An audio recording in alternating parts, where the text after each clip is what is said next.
OK, alors on va maintenant essayer de quantifier, donc de mesurer la force du lien entre deux variables. On a vu que ce lien peut être plus ou moins fort. Maintenant, on va essayer de le mesurer, donc de donner une valeur à la force de ce lien. Donc, par exemple, ici, on a différentes corrélations linéaires et on voit que elles peuvent être plus ou moins alignées.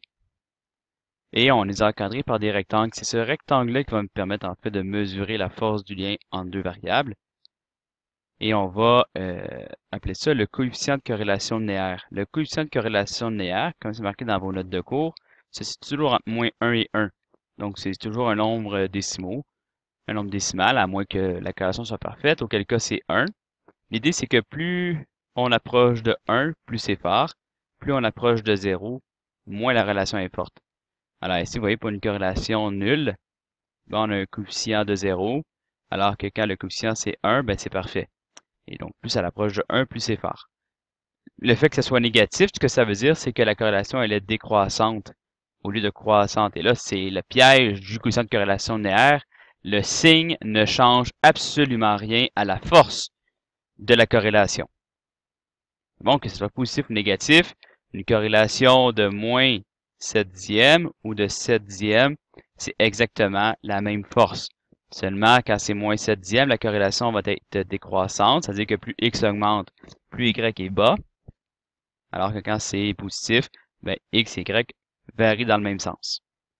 Alors, plus ça l'approche de 1 ou de moins 1, plus c'est fort, comme on voit ici, corrélation négative de plus en plus forte quand ça l'approche de moins 1 ou de 1, puis la corrélation elle est nulle quand c'est 0.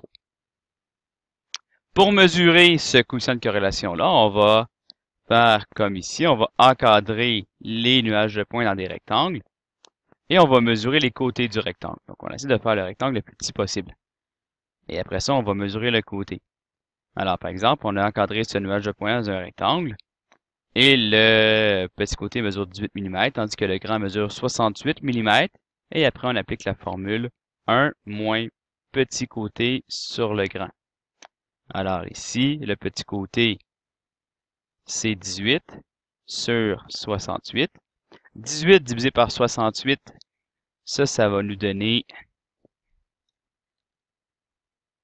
18 divisé par 68, ça va donner environ, donc ça c'est environ 1 moins 0,26 et 1 moins ça donne donc environ une coefficient de corrélation d'environ 0,74. On le laisse positif tandis que la corrélation elle est positive. Le B maintenant, 1 moins petit sur le grand.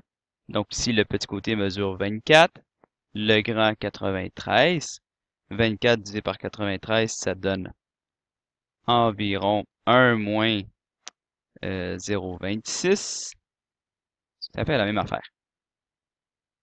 Donc ça donne aussi 0,74, tandis que là, c'est la seule chose, c'est que là, on va le mettre négatif, étant donné que la corrélation elle est décroissante. Donc oui, une corrélation positive ou négative, c'est la même chose. Ça dépend juste du sens. Et c'est le piège. Donc, à l'examen du ministère, vous allez souvent avoir des questions de ce genre-là. Par exemple, place les coefficients de corrélation ci-dessous dans l'ordre croissant d'intensité. Puis là, ben, le piège, ça serait de mettre les négatifs, puis après ça, les positifs. Alors que plus ça l'approche de 0, plus c'est faible, et plus ça l'approche d'un 1 ou de moins 1, mais plus c'est fort. Donc, la plus faible corrélation, c'est écrite par le coefficient 0,23. Le deuxième, ce serait moins 4 dixièmes. Ensuite, ça serait 38 centièmes. Moins 45 centièmes. Moins 64. Après ça, je continue ici. 65 centièmes.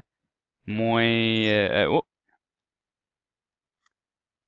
67 centièmes. Moins 7 dixièmes.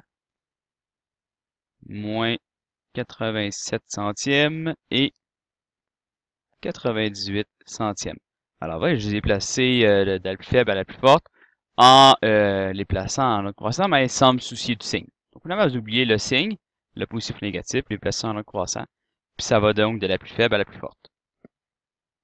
Pour calculer un coefficient de corrélation linéaire, utilisez la formule que vous avez dans vos notes de cours d'ailleurs, qui est 1 moins le petit côté sur le grand.